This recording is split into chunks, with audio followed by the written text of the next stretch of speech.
Aujourd'hui, nous allons voir quelque chose de très important qui va nous aider dans la marche avec notre Dieu. Notre thème d'aujourd'hui s'intitule comme ceci: la récompense du bienfait. Amen. La récompense du bienfait. C'est ce que nous allons voir aujourd'hui. Mais bien aimés dans les Seigneurs, nous fuyons dans l'église de Dieu.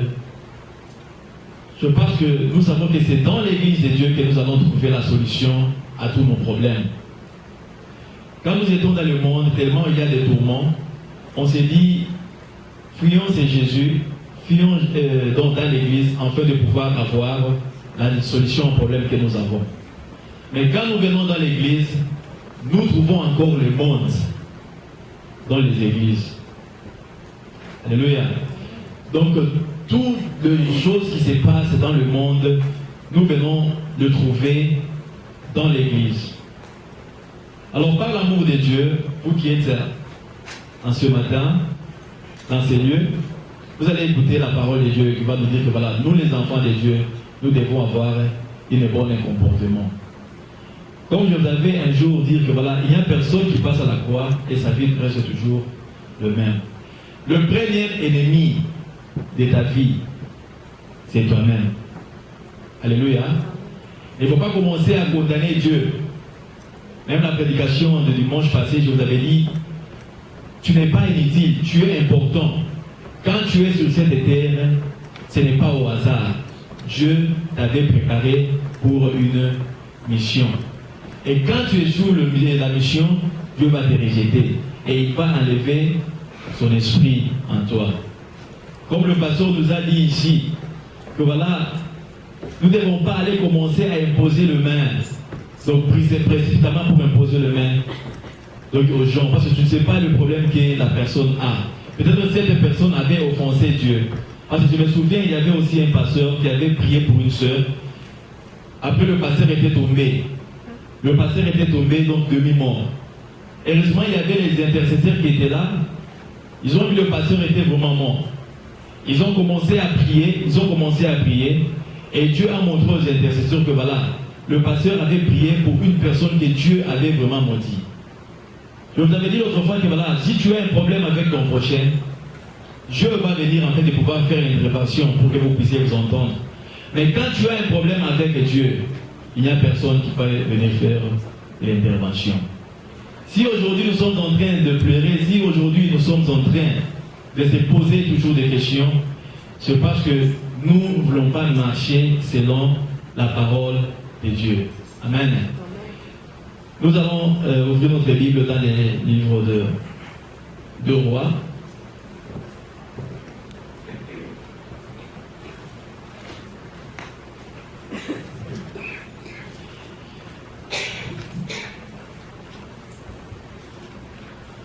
Deux Rois chapitre 4.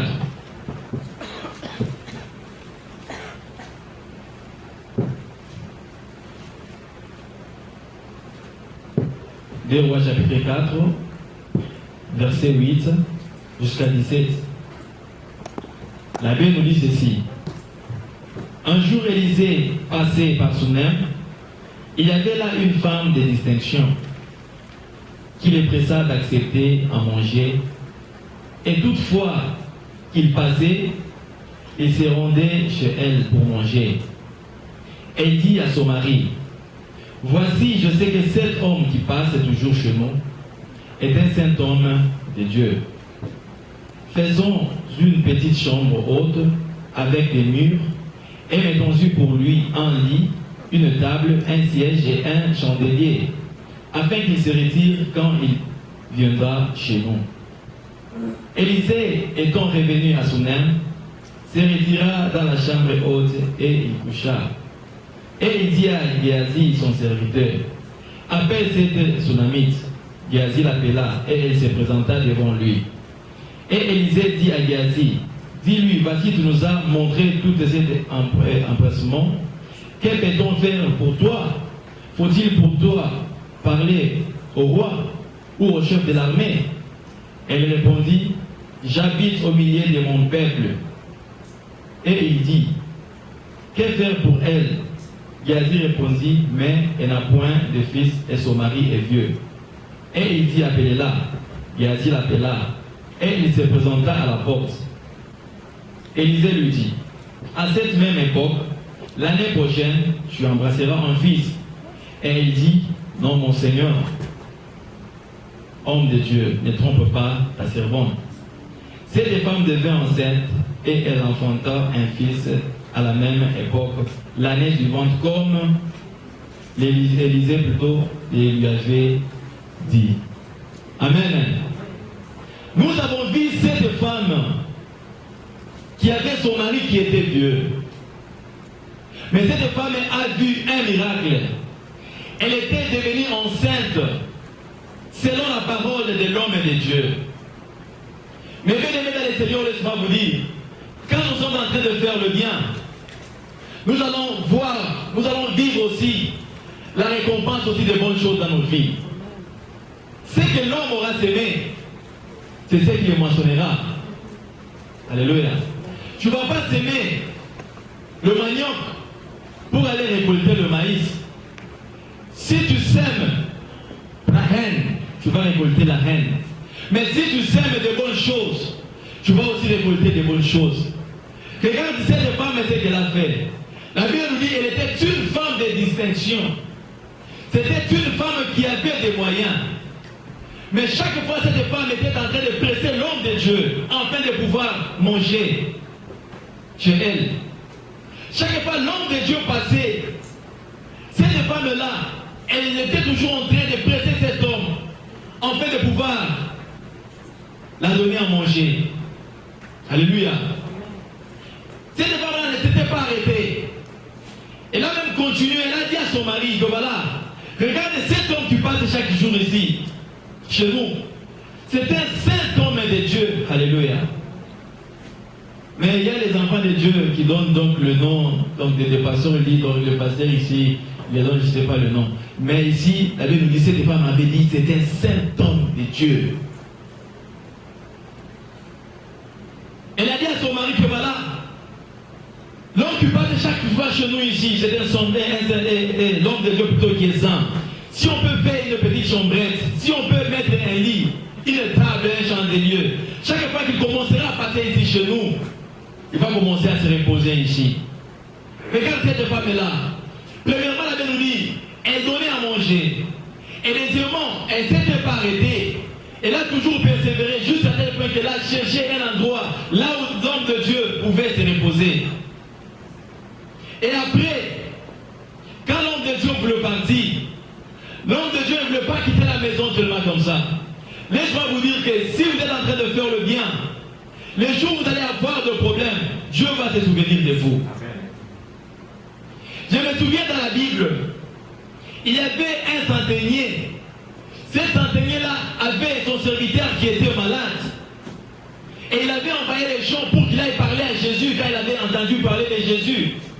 Quand les hommes sont partis voir Jésus, ces hommes sont arrivés voir Jésus. Ils ont demandé à Jésus, Seigneur, il mérite que tu lui accordes cela. Parce qu'il aime notre nation. Parce que c'est lui qui a construit notre synagogue. Et si vous lisez bien cette histoire, vous allez voir que voilà, Jésus-Christ avait guéri son serviteur qui était souffrant. Je me souviens aussi de Dorcas. Dorcas était en train de faire de bonnes choses. Mais regarde la récompense que Dorcas aussi avait reçue. Dorcas était en train de faire la couture pour le veuve. Mais un jour, elle nous dit, elle était malade et elle était morte. Et quand les hommes de Dieu étaient venus, donc des villages du voisin, on a entendu que voilà, les hommes de Dieu étaient venus. On a envoyé les gens pour qu'ils aillent le chercher. Quand les hommes de Dieu sont venus dans la chambre haute, là où on avait déposé Dorcas, la Bible nous dit, on avait montré aux hommes de Dieu les vêtements que Dorcas faisait. Laisse-moi te dire, mon bien-aimé, si tu as un problème, qu'est-ce que les hommes de Dieu vont présenter devant notre Dieu? Alléluia.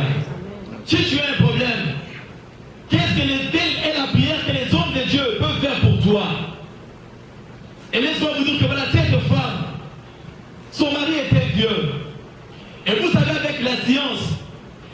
comment l'âge qu'on a toujours dit que voilà, c'est l'âge qu'une personne ne peut pas avoir un enfant.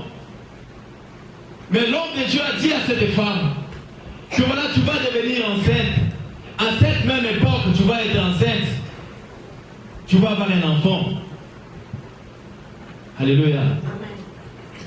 La Bible nous dit que cette femme était une femme de distinction. Laisse-moi vous dire, mes bien-aimés dans les Seigneurs, que voilà, tout le monde a des problèmes. Parce que cette femme-là, elle avait des possibilités. L'homme de Dieu avait dit, si je pouvais aller parler chez le roi, si je peux aller parler pour toi au chef de l'armée. Mais la femme a dit, non, moi j'habite au milieu de mon peuple. Donc elle était une femme qui avait des distinctions, c'était une femme plutôt qui avait de la connaissance. Elle a refusé qu'on puisse faire la connaissance avec elle, avec les rois. Donc cette femme-là, c'est croyait que voilà, elle n'avait pas eu de problème.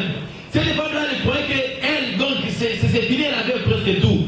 Mais les hommes de Dieu ont vu que voilà, cette femme-là avait quelque chose qui manquait à elle. Laisse-moi te dire, tu peux apparaître bien devant les gens. Tu peux être dans la joie quand tu es avec les gens. Mais laisse-moi te dire, il y a toujours un problème qui est en train de te tourmenter. Mais ce matin, je t'apporte une bonne nouvelle.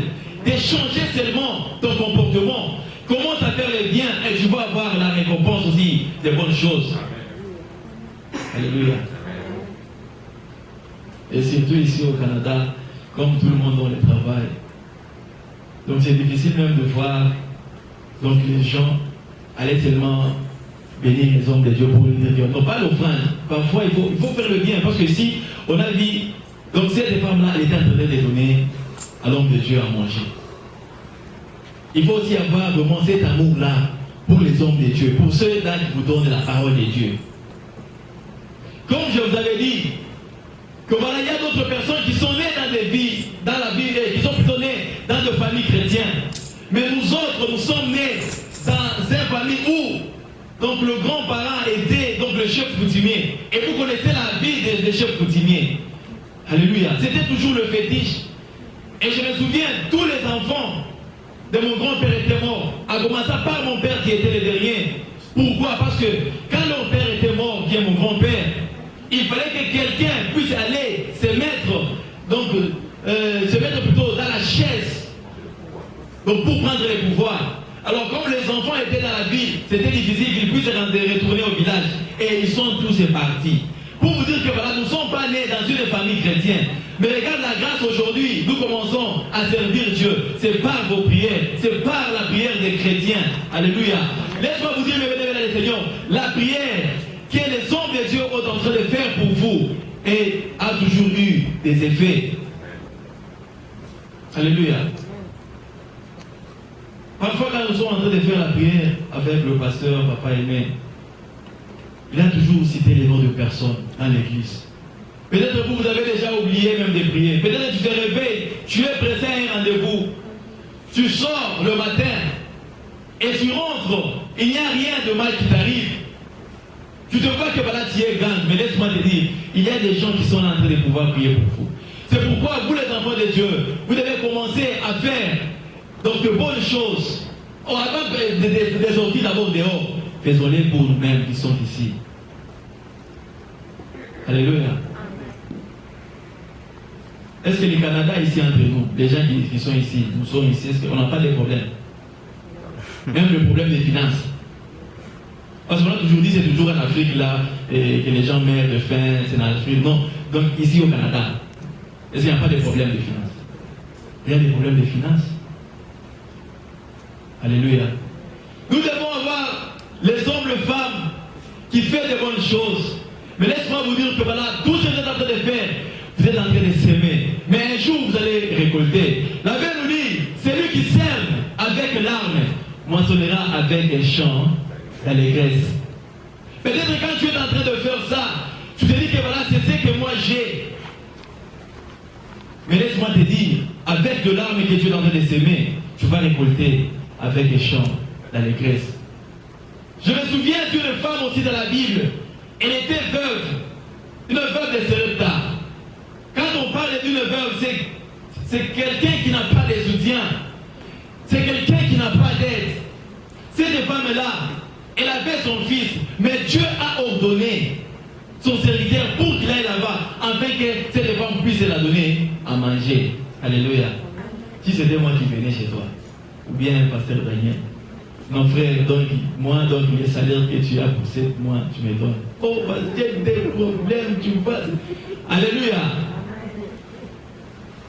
Passager d'aujourd'hui, parfois le malheur des enfants de Dieu, c'est parce que nous ne voulons pas leur dire la vérité. Il faut que nous vous disions la vérité. D'autres personnes, ils aiment qu'on puisse. Donc là, hier, on puisse leur dire, ah, ils sont bien, ils sont en train d'aider. Mais faisons un peu. Donc montrons vraiment l'amour à nous, dans l'église. Mais vous allez trouver dans l'église, au lieu des gens de s'aimer, mais les gens sont là en train de pouvoir se disputer à cause de rien. Pourquoi des disputes? On a laissé les disputes, on a laissé les querelles au monde. Nous sommes venus à l'église ici, c'est pour trouver le refuge. Nous sommes venus à l'église ici, c'est chacun de nous a des problèmes ici. Amen. Chacun de nous ici a des problèmes. Est-ce que je viens ici à l'église pour que tu puisses encore ajouter les problèmes à moi? Ou bien pour que je puisse aussi ajouter les problèmes à toi? Est-ce que tu peux taper sur ta tête? Tu ne peux pas venir ici afin de pouvoir mettre les problèmes dans la vie de ton frère. Alléluia. Mais tu es venu ici à l'église pour que Dieu puisse te décharger. Parce que Dieu nous dit, venez à moi tel que vous êtes, chargés, fatigués, moi je vous donnerai du repos. Mais nous venons ici à l'église, au lieu de trouver le repos, c'est les problèmes et les problèmes. Alléluia. Nous devons changer nous les enfants de Dieu. Il faut que nous puissions avoir le bon comportement. La récompense du bienfait. Peut-être tu peux être bien, tu te dis que voilà, aujourd'hui je suis bien. Mais laisse-moi te dire, même tes enfants, même les enfants de tes enfants, même les enfants de tes enfants de tes enfants, ils vont payer tout le mal que tu es en train de faire. C'est pourquoi la Bible nous dit, Dieu il bénit jusqu'à la 4e génération. Peut-être nous sommes en train de souffrir, on se pose la question de savoir pourquoi. Peut-être ce sont les grands-parents de nos grands-parents qui ont fait les péchés et nous sommes maintenant en train de subir la conséquence. Alléluia. Cette femme-là, elle va aller plus loin pour faire une petite chambrette, pour faire une place pour les serviteurs de Dieu. Et qui dit, chaque fois qu'un homme de Dieu va passer ici, il faut qu'il dort ici. Alléluia. Est-ce qu'on peut acclamer pour le roi des rois? J'aime bien la parole de Dieu. La parole de Dieu, c'est tout pour moi. Quand je suis en train de vivre, c'est grâce à la parole de Dieu. Alléluia. Mais bien aimé dans le Seigneur, je n'avais pas terminé l'histoire de cette femme-là de Sérepta, cette veuve-là. Elle me dit, Dieu avait envoyé son serviteur pour qu'il aille là-bas, pour qu'elle puisse lui donner à manger. Et elle a trouvé cette femme-là en train de ramasser des bois. Et quand l'homme de Dieu est arrivé, première des choses, il a dit, donnez-moi de l'eau. La femme-là lui a donné de l'eau. Et après, l'homme de Dieu lui a dit, donnez-moi du pain. Cette femme a dit, homme de Dieu, je n'ai rien de cuire. Avec des bois que tu viens de voir avec, je vais aller allumer pour préparer. J'ai seulement dans ma maison un poignet de farine et un peu d'huile. Et je veux préparer. Après moi et mon enfant, nous allons mourir. Et c'était quelle période? C'était la période de la famille. Alléluia. C'était la période de la famille. Cette femme-là a dit, je n'ai rien, je seulement ça, c'est ce que moi je veux prendre avec mon fils. Et après-demain, je ne sais pas si on va encore avoir à manger parce que nous allons mourir. Mais l'homme de Dieu lui a dit, fais d'abord cela à moi. Et puis tu vas manger, tu vas faire pour toi et pour ton fils. Quand il avait fait cela, si vous lisez bien cette histoire, eh bien, nous dit, dans la maison de cette femme, il y avait toujours à manger. Alléluia. Vous voyez, si cette femme, elle n'avait rien, c'est pourquoi pour servir Dieu, pour faire de bonnes choses, ce n'est pas seulement quand tu as l'argent. Je parle des deux femmes. Il y a la première femme, c'était une femme de distinction. C'était une femme qui se croyait que voilà, elle n'avait pas de problème, qui était en train de servir les hommes de Dieu. Mais la Bible nous dit que voilà, l'homme de Dieu, on constatait que voilà, dans sa maison, il n'y avait pas eu des enfants. Malgré elle était une forme de distinction, malgré elle avait tout, mais elle avait manqué quelque chose. Alléluia. Je sais que ce matin, toi, tu manques quelque chose. Mais prends seulement la décision de te dire que Seigneur, aujourd'hui, grâce à ce message, je vais commencer à faire le bien. Même si ton frère te fait le mal, il faut le pardonner. Je me souviens de Joseph. Joseph, ses frères, ils ne l'ont pas aimé. Ses frères l'ont vendu. Joseph s'est retrouvé en prison. Joseph s'est retrouvé esclave. Mais quand Dieu a rétabli Joseph, quand Joseph s'est retrouvé ministre de l'Égypte, quand ses frères sont venus en fait de pouvoir chercher à manger, elle veut dire que voilà, Joseph les avait pardonnés. Amen. Mais maintenant, qu'est-ce que nous faisons? Œil pour œil, dent pour dent. Quand quelqu'un te fait le mal, tu es en train de prier même Dieu. Et puis laisse-moi vous dire, la prière de vengeance, donc Dieu ne va même pas faire. C'est pourquoi tu vas commencer à dire que ton ennemi est en train de progresser. Toi, tu vas seulement commencer à avoir mal. Mal. Seigneur, j'ai besoin de cette musique qui puisse faire seulement l'accident. Regarde ce qu'il m'a fait, Seigneur. Mais quand tu es en train de faire ça, Dieu est en train de te les bénir. Alléluia. Et quand Dieu les bénit, quand toi tu les regardes, tu as toujours mal. C'est-à-dire que ton cœur va éclater. Alléluia. La Bible nous dit la vengeance appartient à Dieu. Quand quelqu'un te fait le mal, il faut seulement le pardonner. Alléluia. Faisons plutôt les bien-aimés le bien pour recevoir de bonnes choses.